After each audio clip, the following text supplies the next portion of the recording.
What if you could help others to find the power to heal themselves? Physically, emotionally, and spiritually. When I started teaching my classes, it was in 2002, and I was just doing the past life regressions and contacting the subconscious part. But then as the time went on and we found how powerful this was and what we could do with it, a lot of the students began saying, you know, advanced past life regression doesn't really tell what it's all about. This is so much more than that. We think you should change the name. So it was a few years ago we decided to change the name to Quantum Healing Hypnosis Technique. And this is the healing technique that we've now been teaching it, well, since 2002, that's 12 years. What if you could time travel with them? Visit mythical places or angelic realms, other worlds, other galaxies. Help others to speak to their higher selves. You can. Dolores has taught thousands of people from across the world how to use QHHT, and now you can learn her method by going directly to dolorescannon.com. And don't forget to mention the discount code MORETALKS.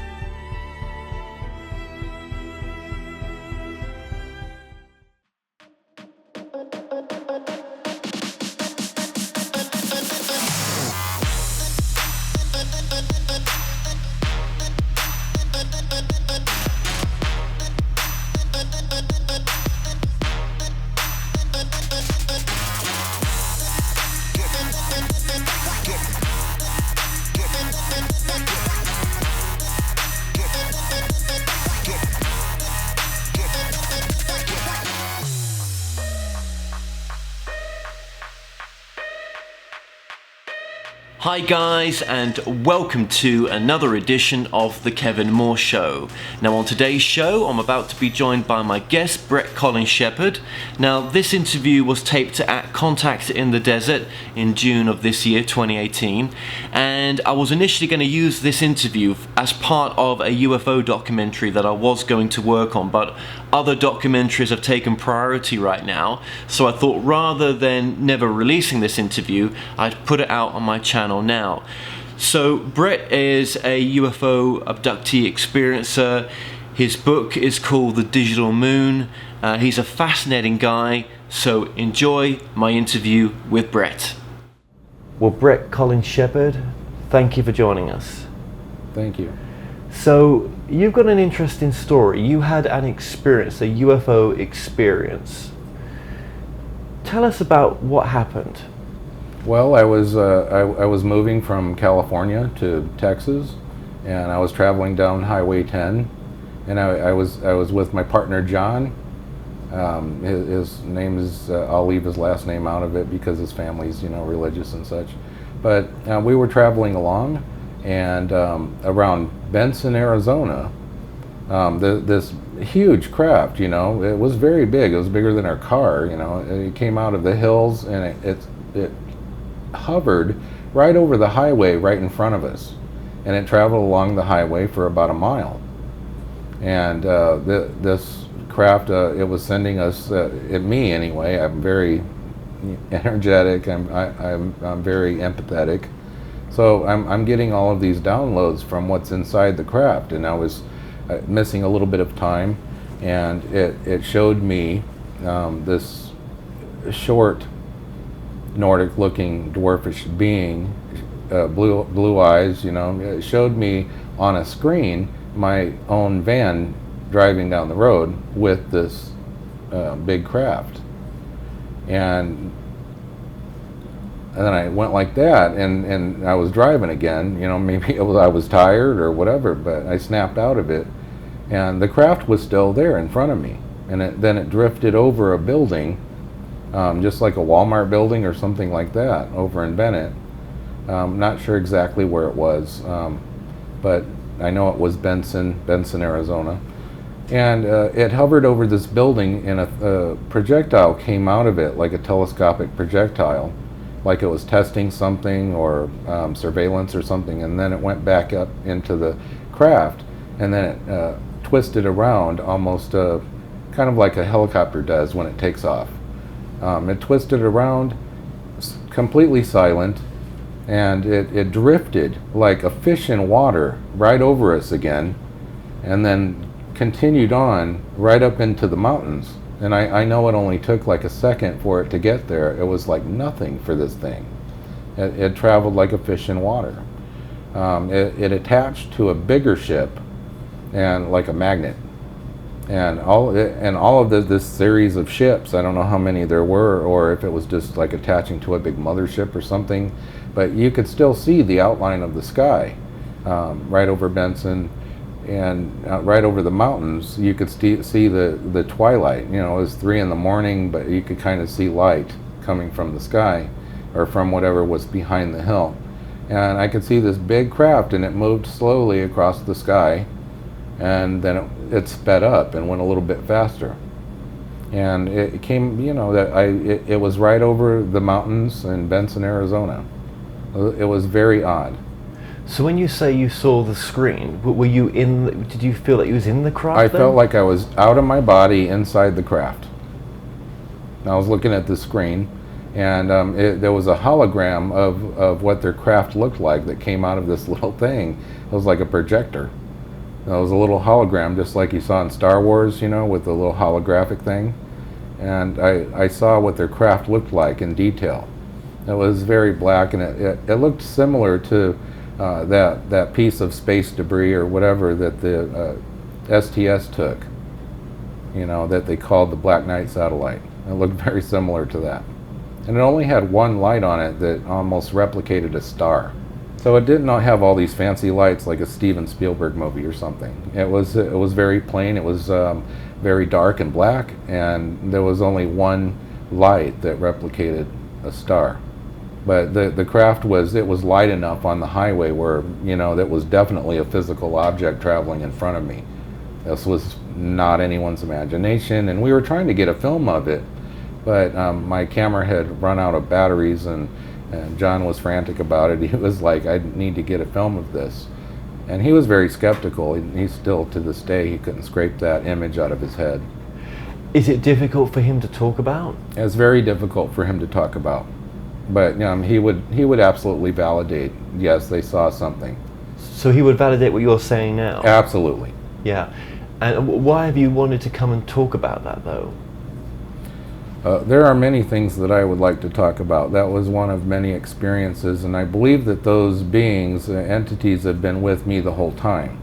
And they're wanting to show me different things, and wanting me to know for myself different things so that I can talk about these things and validate other people that have had the same experiences. When I say all my life, when I was very young, I drowned and I went out of my body, and instead of me experiencing trauma like someone would if they were drowning or couldn't catch their breath or something, they took me out of my body, literally. So these benevolent entities took me out. It was very pleasant, actually. It was like a daydream. And they took me on a trip and said it was the moon, and this is a different dimension of the moon. You know, so it was a very bizarre thing. They definitely let me know that it was a different dimension. And what was interesting is that there were people there, little short people with masks on, and they venerated humanity. They love us, you know. So you have these people that choose to wear masks because they think that they don't look nice as us, you know. So they wear masks that look like us. So it's a very bizarre, surreal thing, event that could happen to a young kid, you know. And it's yes, a little bit based on trauma. And I think all experiencers have had some kind of childhood trauma to jolt these extra human, extraordinary abilities that they have. Some are psychic, some are very adept. Some have a photographic memory, which is my case. Later on in my life, when I was 15 years old, in 1982, Stanford Research Institute, a lady from Stanford came there. Her name was Zamina, and the reason why I remember that very well is because I have a photographic memory, and my art instructor, Art Micret, actually teased her and called her Noxzema, to make fun of her name. So she proceeded to show me on the same kind of projection system that Ken has with the Kodak slides. One moon and Mars image after another for hours. This was after class, and it was at the end of the day, and it literally hours passed by. So this lady was showing me over and over images, and I really didn't know what it meant, but she said that it was actually extraterrestrial graphic communication. And she asked me what I thought about this image or that image, and really didn't give it any thought at the time. Later on, 40 years later, I developed the Lunar Anomaly Research Society and founded that group for people that were interested in that. But my main goal was to see if there was anyone else like me who had seen these images when they were a child. I believe that it was some kind of perceptual experiment, but I'm not quite sure. The reason why I'm not quite sure is because I found every single one of those images she showed me, I have a photographic memory, embedded in space images, lunar images, Mars images, and other images, some of the Hubble images even. So these entities are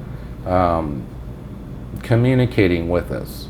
So I believe there is a graphic type of communication that everyone experiences with these types of entities. And these entities are not necessarily from outer space, but just our space. So we live with them and have for since ancient times. So you have this aspect of entities that live in another dimension that show us all the time. They help us dream. They take us out of our bodies and show us different things. We have very incredibly vivid dreams, especially when our minds are in a sort of a state to accept it. So this is how I became so involved with these lunar and Mars images.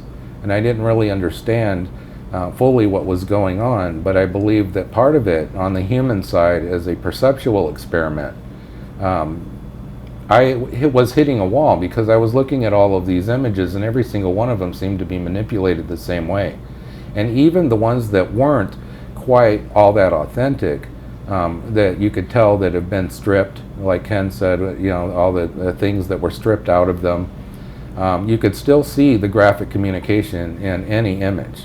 And it's not localized to just space images. It's in images of me as a child. It's in images I've seen with other people. The orb thing, no big deal compared to what I'm seeing in these images. It's not a big deal. So let's just back up there. So what images are these? Just again, these are images. These are images mostly of lunar orbiter images, the ones she showed me in my class. No. Where did this woman go to? So she showed you. So let's get this right. She showed you images of lunar pictures. Yes. And on those pictures, you saw anomalies. Oh, it was more than what I didn't really see anomalies, so to speak. But what I saw was, as an artist, was graphic type communication.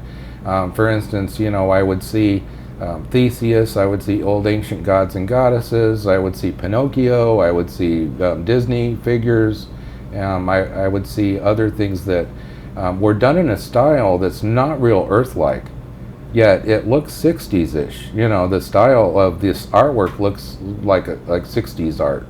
So let's get this right. So if other people looked at these pictures, they wouldn't see what you saw. Not necessarily. So a lot of artists have seen what I'm talking about.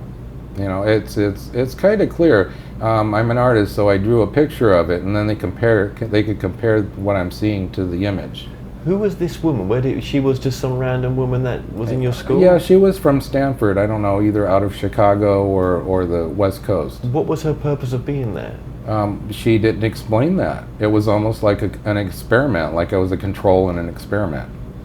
That's what it felt like, because she randomly showed me these images. As far as I'm concerned, I don't know if they knew the future, or they knew that I had some kind of participation in the future. I'm not sure if they could see the future or not.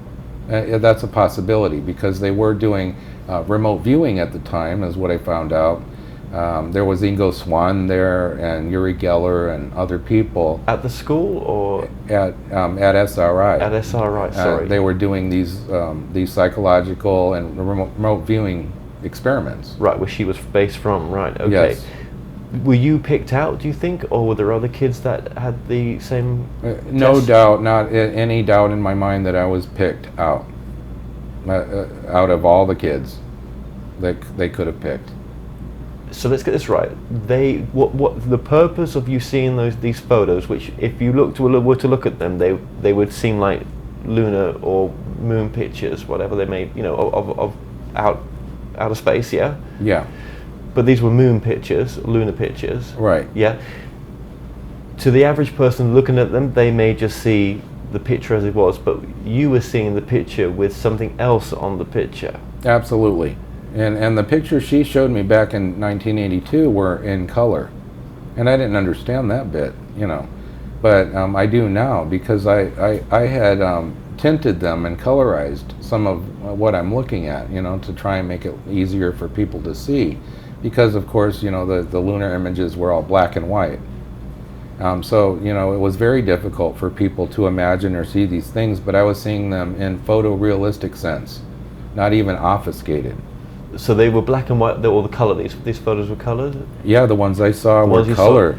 So what do you think the purpose of that was? The purpose of that was maybe for you, for someone that's a bit gifted, to see if they can make it something out more detailed on there than what the normal human eye would see. Yes, because along with that experiment, there was also Rupert Sheldrake, who was also doing that type of experimentation with the morphogenic field. He was seeing, if people could recognize. They even did a TV experiment in England, where they showed these images that were picture puzzles for the brain. So if you looked at it one way, it looked like cowhide or whatever. But if your brain picked it up, basically putting together the patterns, then you would see a photorealistic cowboy, on a horse. And he did the experiment to see if getting that image would be a morphogenic thing. So he went someplace else in Europe to see if they could pick it up, and he found that they were picking it up quicker now that he had shown it to England or the people of England or whatnot. So they were picking it up a lot quicker, and his experiments were very successful. So you feel that the UFO experience that you had back in, when was that? How long ago was that? That was in 2007. 2007. That this a resonance with you, with them. That there's a reason that they were observing you at that moment, because somewhere along the line there's a connection somewhere. Yeah, I was actually told another connection is I have a couple of Czechoslovakian friends, Ilona and Ivana Pradahaska, and every Saturday they were hairdressers, and one took another job at a factory. But every Saturday they would communicate with this entity called Ebioli. And this entity is supposedly, I believe them, don't get me wrong, 39 light years away, and says all kinds of technical, very detailed things that these girls would have absolutely no context of whatsoever. And in fact, sometimes he says things in a slightly different language or dialect. But what he said is he prefers to talk to them because there's something very special about this area.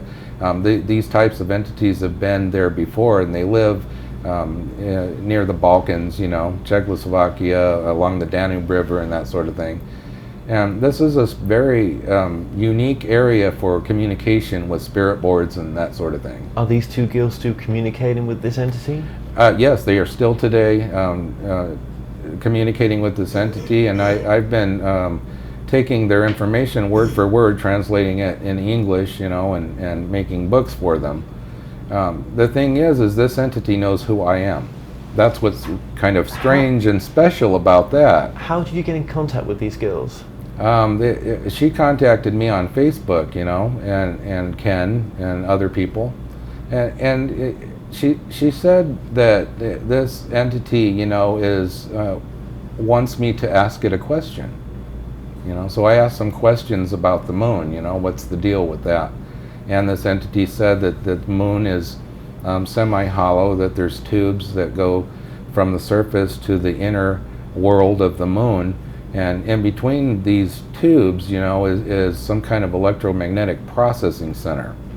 And he said that there's a lunar relocation base where they take voluntary humans, you know, that want to travel and, you know, see the space. And they said those are what they consider the real astronauts, because they are there so much longer, you know, a period of time, and they go there to live out their lives, and some even come back, but they keep their ties with the CIA and different three-letter agencies that have to do with that relocation program. So on the moon, that's part of that relocation thing. The other thing the entity said that was important is the moon is like a keystone. It's an intergalactic project that was done because there was a lot of damage being done to some of the planetoids, one of them being Earth. The sun was burning the Earth. And it could be the reason why so many people went underground, like in Cappadocia, and 20,000 people lived underground, or something to that nature, all over the world. And then you've got the same story with the Navajos that lived underground. So, you know, there's that connection, that aspect with these extraterrestrials and interdimensionals, because I get it. You know, I know it's not a physical thing, for one thing, because we are ourselves entities that are corporeal. So this entity that's within us, the thing in the machine, you know, actually is living forever. It's already been created, and therefore it just keeps going. It lives forever. Well, that's interesting. The experiences that you had, and even as a child, with that main experience you had as well. Did you ever talk to your parents about that? What happened? Or I have talked to my mom about that. My parents are not with us anymore. My father didn't really care. He was an iron worker. You know, he was always gone and enjoyed more his life away from home, so to speak. You know, my mother was experimenting with different organizations, witchcraft and hermetic orders, and these different people from Hollywood and all of that. She even met Michael Aquino out in the bars and all of that, and I think that it has a lot to do with that lady coming to me in my class, because she had told him a lot about me. And Michael, just for the audience, Michael Aquino is? Michael Aquino, if anyone's ever seen The Men That Stare at Goats, there was John Alexander who did a lot of work for the filmmakers to get that movie right, with the George Clooney character, which was supposed to represent John Alexander in the movie. And there was also, that was Colonel John Alexander, you know, he likes that name, that title. And then there was Michael Aquino. Michael Aquino was played by Kevin Spacey in the movie. And he was kind of a rebellious guy and kind of jealous that he didn't have exactly the same gifts that John Alexander had. John Alexander apparently could walk in a room and all the computers would go off. And I met him personally, you know, and when I met him, he shot it, you know, one of his little balls of energy at me, right, like to turn off the computer, and I mirrored it. And it kind of surprised him that I knew what I was doing, you know. By 10 years old, I was reading The Secret of All Ages and different, you know, Manly P. Hall material. Yes, I had read that, Ken, when I was 10. And there was also Aleister Crowley stuff, and I was exposed to so much when I was young about all kinds of esoteric information and material for an adept student.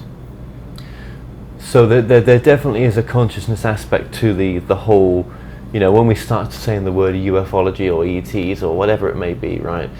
You know, biological entities, there's a consciousness side of that most times we're missing. It's the most important side of this. The physical evidence, the nuts and bolts, really don't really say anything, and they're not going to progress humanity along the way an experience will that actually affects your emotions and your abilities and your consciousness. So all the rest of it is just nuts and bolts and corporealism and, you know, materialism. So where you are in your life right now, do you think you've kind of been guided that this is what you were supposed to do? And what are you doing right now as well?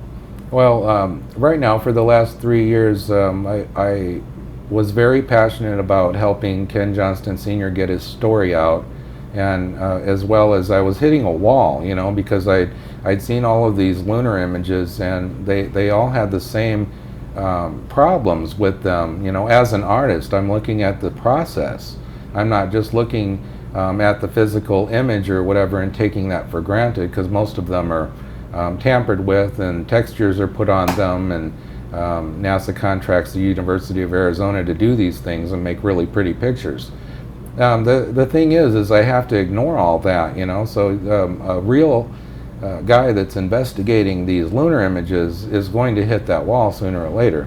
And what happened was, I knew that Ken was following my group, the Lunar Anomaly Research Society, a little bit, and his friend Amy Evans, who is probably related to Bob Evans and someone else, you know, like one of the astronauts, and Nancy Evans, who kept all the lunar orbiter images and took them, you know, to the McDonald's over on the West Coast on an air base. And so the Lunar Orbiter Image Recovery Project, the LOIRP, was out there recovering these images from data tapes. And what's strange is a lot of the images that I saw in 1982 weren't even available yet, technically. So that was another strange aspect, is some of them weren't even available yet. I saw one in 1982 of a Mars image that was taken over the ARM chaos region, where there's water spouts and all of that. And what was shown to me in 1982 was a soldier that had fallen, like a Greek soldier, and his hand open with a little lady inside of his hand. That's what was shown to me. How big was it? It was just a little slide that she projected on a screen. But how big would that be on the ground? That would, I know now that would be hundreds and hundreds of miles, literally. What's interesting is this is the same exact area that the Farsight Institute remote viewed later on. So these guys are in cahoots, apparently, because that's too much of a coincidence. But a statue that size, I mean... Yeah, it was laying on the ground. It was like melded into the features of Mars. Oh, it was actually carved into the ground, maybe. I don't know. I don't really believe these things are physically there. I think they're manifested parts of the ground. Has anyone ever seen the movie David Bowie was in? It was a very enchanting, endearing movie. What was that? Labyrinth. Oh, I was going to say that. So Labyrinth, you know, and when they're in the labyrinth, he's sitting there, you know, kind of being cocky because of his character, you know. And the girl's walking through the labyrinth with her puppet friends or whatever, her Croft puppet friends. Mm-hmm. And he's sitting there on a rock.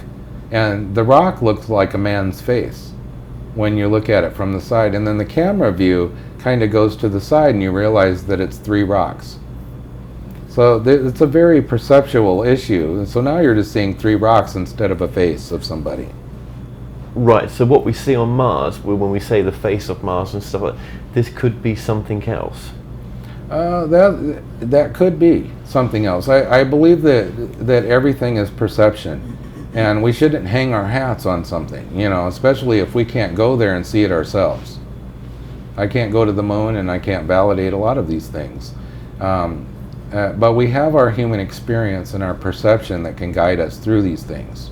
Are you saying that sometimes the things that we think we see in pictures or seem to be there in the pictures actually really may not be there, but it may be for some other reasons? Actually, yeah, it's those types of things that really aren't there, but yet are there in the hologram in your mind. You see these things inside your brain. You have these receptors and they cross, and where they cross in your brain, in your optic nerve, right at that place that they cross, they create a hologram. So your brain is actually putting together pattern recognition from what it sees outside. So yes, it is some kind of extraterrestrial communication, and it's very bipolar. That's interesting. That's a whole different slant on the work of what Ken Johnson was just discussing on the interview I just done with him. And Ken Johnson, for those who don't know, he brought out the photographs of anomalies on the moon, and you've been working with him on someone in getting his work out there as well. It's historically very important to me. Yeah, but then again, if we went there now, if we was able to go there now, would they be there? Yes, but I know that. And it's something from experience. I've listened to other experiencers like William Tompkins, who is a very validating employee of TRW. But TRW actually made the S-band antenna work correctly. They invented it, actually, for the NASA program. The S-band antenna, of course, was a video feed that we got back from the moon, as those were the real lander images that we got back, the video feed. Now, you were asking about Stanley Kubrick and things like that, and do those exist? If you look at the lander images, I believe part of that is the studio of Stanley Kubrick, and during that time period, because the lunar module is too clean. The surface of the moon is too clean. So the images we see of the landing site, you're saying that's possibly photoshopped? Oh no, it's possibly staged. Staged. So, but did we go in your opinion? Oh yes. So where's the actual proper landing site? Yeah, the actual thing about that is during the Cold War there was a lot of propaganda, even against our own people. So it was a space race, and we had to show, even if we faked it, that we went to the moon. The thing is that we did have help going to the moon, and actually help with the propaganda part. So we had from extraterrestrials or whoever was following us to the moon. According to William Tompkins, there were these giant armadas of spacecraft that were kind of floating around the guy's spacecraft as they were shooting toward the moon, trans-moon insertion. So we did go, but what you're saying then, maybe, if I got you right, is that we had help. The footage that we see is the faked footage. Absolutely. Their intention is never to, because of the Brookings report and the Robertson panel, they have absolutely no intention of telling the public what's really out in space. But then what about all the other Apollo missions that went? Yep, same thing. It was just a factory of Apollo missions. These were all the same deal. So they went on from what Stanley Kubrick did with the way he faked it, and then learnt from that. Yes. But then got other people involved to do fake those. And the Chinese carbon copied the whole thing. They got a lot of these propaganda ideas from Konstantin Tsiolkovsky, who was the crater was named after. He was an instructor on the movie Cosmic Voyage from 1939. And this movie was a carbon copy of the exact NASA propaganda that took place. This was a Russian film. But then if we're talking about going back now, if we are looking in a Trump administration to start pushing towards going back to the moon. We need to tell the public the technology that we actually have if we're really going to make an actual honest endeavor to go to the moon. Because we don't need rocket fuel. But when we did go to the moon with the original Apollo missions, we did go propaganda, there. Yeah. We did go there, but what we're actually seeing, the video footage we're seeing is staged. But if we went there this time, are we still going to stage it? I would hope not, because I think people are kind of awakening to the idea that, hey, the moon is completely misrepresented by the images that were put out by NASA.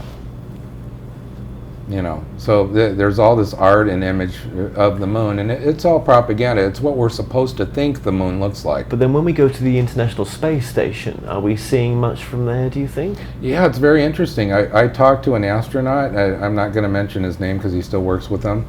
But he was on the space station, and he said, you know, what you're saying is very intriguing, that there's these entities or beings that come out of the space, and when I'm looking out the window, I'm seeing these faces and images that you're talking about. You know, so these entities are flying around their spacecraft. They're very interdimensional. How do you keep that a secret? How do you land back here, and how would that not just change your mind so much that you just, how could you be the same person? You're not going to be the same person, but on the outside you're going to learn how to act. Buzz Aldrin learns how to act, you know. And Neil Armstrong was incredibly distraught. He just didn't want anything to do with the acting. Well, he became a hermit, didn't he? Yeah, exactly. And you know, so these people learn how to act, and I have all the respect in the world for these people. They are heroes. They even though it was propaganda, it was even worse that they treated them like monkeys, you know, and they didn't care whether they lived or died when they put them in that rocket. And the reason why I know they didn't care if they lived or died is the mechanism that would have saved them if the rocket blew up didn't work, and they didn't even care. Well, look at the Challenger space shuttle disaster and stuff like that. Right. These are mindless, heartless people. And these extraterrestrials don't understand why we do that to each other. But if I met an astronaut now, I mean, I mean, if he heard this, what we were talking about, he would absolutely deny every bit of it and say how loony it was. Absolutely. Whatever they would say. And I respect that, and I know why. They wouldn't use those terms, but they would say that you're watching the wrong channel. Yeah, I know why they're doing that. You know, and that's okay with me. I'm a human being, and I know where they are as a human, and it's they've got the whole world on their shoulders. But then we talk about a secret space program, and that is not taken in place in the same universe as these astronauts are in. Not at all. And it's kind of nice that they don't know everything. It is kind of nice for them, because it would be overwhelming. You can imagine the horrifying obligation there would be to tell the truth after that. You're sending me up on a horse and cart when I could have gone on a Jaguar. Right, exactly. Yeah, that's one of the aspects of the dichotomy of being an astronaut, that has seen all these things and can't say anything about it. Because we live in a system, because of the Brookings report, that they figured that the population would lose its mind if they found anything like this out. Well, you know, I think that some religious people, if we look at the Islamic people, for example, I think that would go strictly against their belief, probably Christianity as well. And I think you would find that some would maybe turn around and say, you know what, if that was my reality, it's amazing that I would riot. Yeah, it's amazing that they would, because in the beginning of their religions, you know, when they were supposedly talking to their gods, the Rishas, you know, and everything, would sit down by a tree and communicate with this entity that never, ever said they were a god.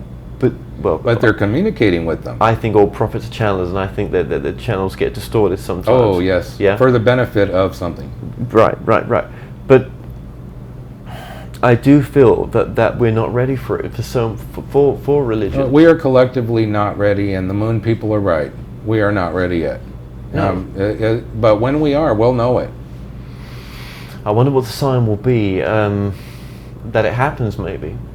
Yeah, it's a collective thing, and these entities have been working on each individual. But this would be an international government secret, not just a US government secret, not just a Chinese or Indian or UK. This is a this is a worldwide government secret. Yes, and when that happens, when the collective really realizes that, the other stuff will become irrelevant.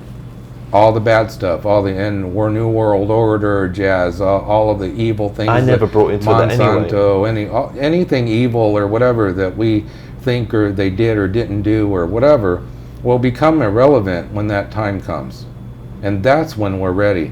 When we can look at all of that stuff and say, that was archaic, that was the past. Where's this truth of yours come from? Where's this knowledge of yours come from?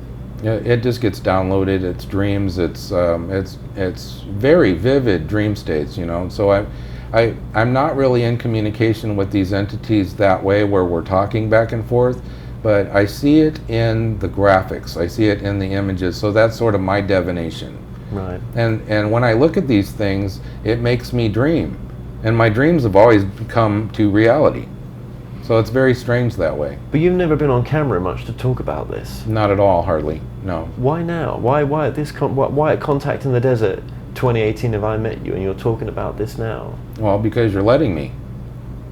And it's pretty much as simple as that. I was in a state where I was very shy, and I didn't want to go into this yet, because I didn't know where people were at. But I think they're quite awake, and they're ready to hear things like that. Have you been with, because obviously you're with Ken right now, Ken Johnson Sr. Are you, you've been with him on many other events though? Yes, Yes, I've talked about it in public, you know, and I've done radio interviews and that sort of thing. I was even interviewed by Richard Hoagland and other people. Oh, were you? Oh, sure. Oh, I see. Right. Okay. Because obviously this is an unexpected interview in a sense, Oh, yeah. but needed. What's your take on channeling then? Because you seem to be quite in that genre as well. Well, I'm glad you asked. A very interesting thing about channeling is I told you about my friends Ilona and Ivana Pradahaska in the Czech Republic. They live in Telk. And, you know, this area of the world is very special. There were 6 guys who were trained at Fort Meade with the NSA and all of that to actually communicate with the other side, to do remote viewing, to contact entities using a Ouija board, even a spirit board, you know. So they were along the Czechoslovakian border, not far from where I was when I was in the Army. I was actually there too before the wall came down. Oh, you was in the Army? Yes, absolutely. Right. So when I was over there, you know, I had experienced some of those things too. It's a very special place. But when they were there, they were communicating with a being that told them to go AWOL and come back home and go back to Gulf Breeze, where they hung out a while, where they did actually their secret training and all of that. And I guess Gulf Breeze, Florida, they actually saw a bunch of UFOs and all of that. Right. So what was interesting is, even though they were told to go AWOL by this entity and all that, they went out of the Army and they were still given an honorable discharge. They're NSA employees. Well, I met up with this person. Vance Davis came to see me, actually, at Scottsdale. And he came to see me and Ken talk.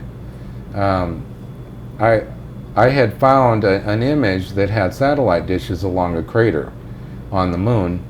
And he told me that the NSA, with him and the Navy or whatever, go up there and they actually maintain these relay dishes that are actually communication with extraterrestrials. They send back graphic information back to the VLA, and that's what they get. They get pictures, not sounds.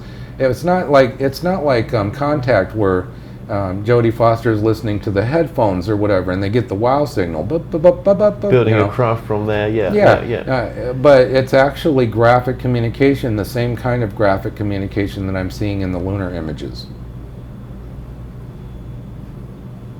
And okay, and your take on channeling?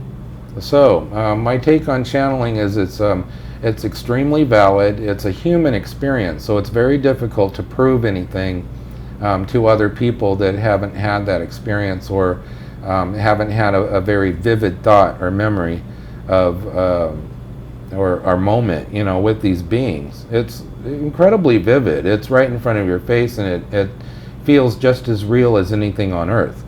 When these 3 ladies are channeling in the same area as Vance Davis in the same area, and the Vril girls from Nazi Germany were also channeling in the exact same area, all using the same method.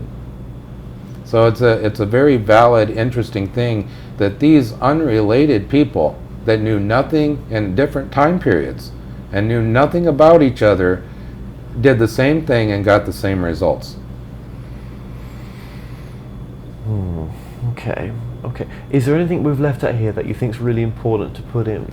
Yeah, I think I think the main message is to allow ourselves to have our own perception and experience things for ourselves.